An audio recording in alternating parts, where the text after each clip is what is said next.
অনিয়ম যেখানে নিয়মে পরিণত হয় সেখানে নিয়ম প্রতিষ্ঠা করাও এক ধরনের অনিয়ম। পতিত সরকারের সময় বাংলাদেশে ঠিক এমনই অনিয়মের কারখানা তৈরি হয়েছিল। জুলাই বিপ্লব পরবর্তী ছাত্র জনতার এক ধরনের প্রত্যাশা জন্মেছিল যে এই বাংলাদেশ নতুনভাবে নির্মিত হবে এবং এইসব অনিয়ম ভেঙে তছনছ করে আবারও নিয়ম প্রতিষ্ঠা হবে, কিন্তু সেই আশায় গুড়ে বালি। উল্টো রক্ষক হয়েই ভক্ষকের ভূমিকায় অবতীর্ণ হচ্ছেন খোদ উপদেষ্টারাই, যাদের শীর্ষে রয়েছেন বেসামরিক বিমান পরিবহন ও পর্যটন এবং বাণিজ্য উপদেষ্টা শেখ বশির উদ্দিন। অ্যাভিয়েশন এক্সপ্রেসের অনুসন্ধানে উঠে এসেছে তেমনই এক চাঞ্চল্যকর তথ্য।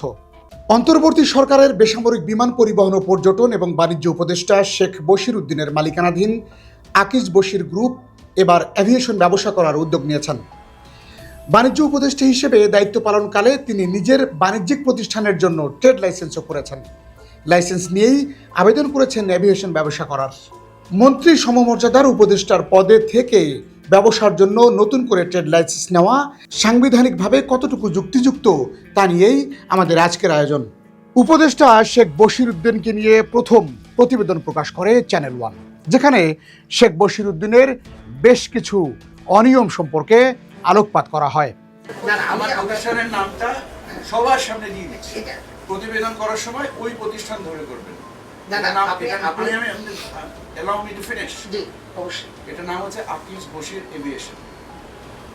সবাইকে বলে দেবেন, আপনারা সবাই অনুসন্ধানী প্রতিবেদন করবেন এটার উপর।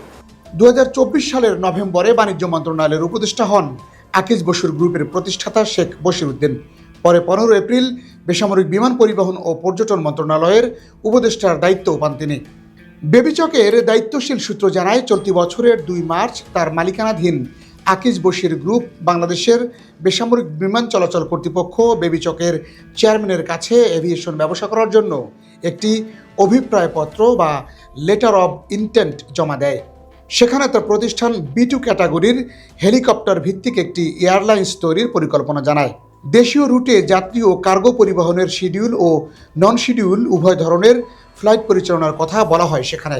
লেটার অব ইন্টেন্টে জানানো হয়, গ্রুপটি দীর্ঘদিন ধরে সাউথ এশিয়ান এয়ারলাইন্স লিমিটেডের মাধ্যমে হেলিকপ্টার পরিচালনা করছে। সেই অভিজ্ঞতার ভিত্তিতেই আকিজ বশির এভিয়েশন লিমিটেড নামে নতুন প্রতিষ্ঠান চালুর পরিকল্পনা করা হয়েছে। এদিকে ঢাকা উত্তর সিটি কর্পোরেশনের দায়িত্বশীল সূত্র বলছে, 11 মার্চ ঢাকা উত্তর সিটি কর্পোরেশন থেকে ট্রেড লাইসেন্স নেন উপদেষ্টা শেখ বশির উদ্দিন।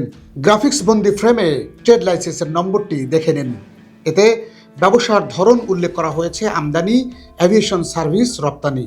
এতে উপদেষ্টার ছবিও সংযুক্ত করা হয়েছে। বেবিচক সূত্র জানায়, অ্যাভিয়েশন ব্যবসার লাইসেন্স নেয়ার প্রক্রিয়া হিসেবে ব্যবসা প্রতিষ্ঠানের মালিককে বেবিচকের সদস্য অর্থাৎ ফ্লাইট সেফটি রেগুলেশন FSR এর সঙ্গে বৈঠকে বসতে হয়। ট্রেড লাইসেন্স পাওয়ার পর আকিজ বশির অ্যাভিয়েশনের মালিক হিসেবে মিটিংয়ে ভিডিও কনফারেন্সে যুক্ত ছিলেন খোদ উপদেষ্টা শেখ বশির উদ্দিন। বৈঠকের পর 18 মার্চ বেবিচক চেয়ারম্যানের কাছে আকিজ বশির এভিয়েশন লিমিটেডের নামে অ্যাভিয়েশন ব্যবসা প্রতিষ্ঠান করতে অনাপত্তিপত্র বা NOC চেয়ে আবেদন করে গ্রুপটি। আবেদনে বেবিচককে তারা জানায়, অপারেশন শুরুর জন্য পর্যাপ্ত পাইলট নিয়োগ দেওয়া এবং অফিস নেয়ার কাজ সম্পন্ন করেছে তারা। বর্তমানে আকিজ বশির এভিয়েশনের লাইসেন্স আবেদনটি চূড়ান্ত যাচাই বাছাই পর্যায়ে রয়েছে। অ্যাভিয়েশন বিশেষজ্ঞরা বলছেন, অ্যাভিয়েশন খাত এমন একটি ক্ষেত্র যেখানে লাইসেন্স দেওয়া, AOC অনুমোদন, নিরাপত্তা সার্টিফিকেশন, রুট অনুমতি, অপারেশনাল ছাড়পত্র সবই অত্যন্ত নিয়ন্ত্রিত এবং সবকিছুই বেবিচক ও বেসামরিক বিমান মন্ত্রণালয়ের অধীন। উপদেষ্টা হিসেবে উভয় জায়গায় শেখ বশির উদ্দিনের নীতিগত প্রভাব রয়েছে। একই সঙ্গে তার প্রতিষ্ঠানের লাইসেন্স আবেদন সেই প্রতিষ্ঠানের কাছেই বিচারাধীন, যার দায়িত্বপ্রাপ্ত তিনি নিজেই। এটি সুস্পষ্টভাবে কনফ্লিক্ট অফ ইন্টারেস্টও বলছেন তারা। আইন বিশেষজ্ঞদের মতে, বাণিজ্য ও অ্যাভিয়েশন খাত সম্পর্কিত মন্ত্রণালয়ের উপদেষ্টা হিসেবে দায়িত্ব পালনকালে একই খাতে ব্যক্তিগত ব্যবসার লাইসেন্স চাওয়া স্বচ্ছতা ও নৈতিকতার প্রশ্ন তোলে। সুপ্রিম কোর্টের আইনজীবী শাহিদিন মালিক বলেছেন, সংবিধানের 147 নম্বর অনুচ্ছেদে স্পষ্টভাবে বলা আছে, মন্ত্রীরা পদে থাকার সময় অন্য কোনো লাভজনক পদে থাকতে পারবেন না। এর মানে বোঝানো হয় ব্যবসা করতে পারবেন না। ট্রেড লাইসেন্স নিয়ে ব্যবসা করার প্রস্তুতি নেওয়ারও বাধা রয়েছে সংবিধানে।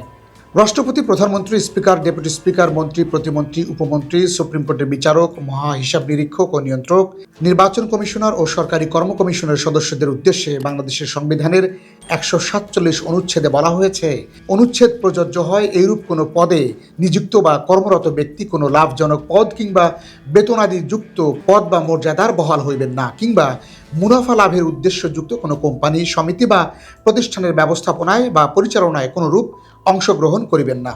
বাংলাদেশ সুপ্রিম কোর্টের আপিল বিভাগের আইনজীবী ইশরাত হাসান বলেন, বাংলাদেশে উপদেষ্টা হিসেবে দায়িত্ব পালনকালে ব্যক্তিগত ব্যবসায়ে যুক্ত হওয়া সংবিধানের নীতি ও শপথ বিধির পরিপন্থী এবং এটি স্পষ্ট স্বার্থ সংঘাত বা কনফ্লিক্ট অফ ইন্টারেস্ট হিসেবে বিবেচিত হয়।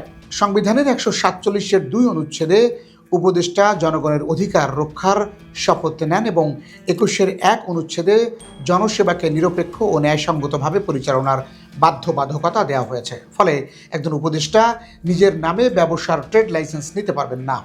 একইভাবে বেসামরিক বিমান পরিবহন ও পর্যটন মন্ত্রণালয়ের উপদেষ্টা থাকা অবস্থায় ওই মন্ত্রণালয়ের অধীন বেসামরিক বিমান চলাচল কর্তৃপক্ষের কাছে অ্যাভিয়েশন ব্যবসার লাইসেন্স চাওয়া সরকারি নৈতিকতা ও আন্তর্জাতিকভাবে স্বীকৃত স্বার্থ সংঘাত বিরোধী নীতিমালার সুস্পষ্ট লঙ্ঘন। তিনি আরও বলেন, একজন উপদেষ্টার দায়িত্ব পালনকালে সততা বজায় রাখার বাধ্যবাধকতা রয়েছে। অতএব উপদেষ্টা হিসেবে দায়িত্ব পালনকালে নিজের নামে ব্যবসা পরিচালনা বা সংশ্লিষ্ট মন্ত্রণালয়ের অধীন দপ্তরে ব্যবসার লাইসেন্স আবেদন করা আইনগত ও নৈতিক উভয় দিক থেকেই অগ্রহণযোগ্য।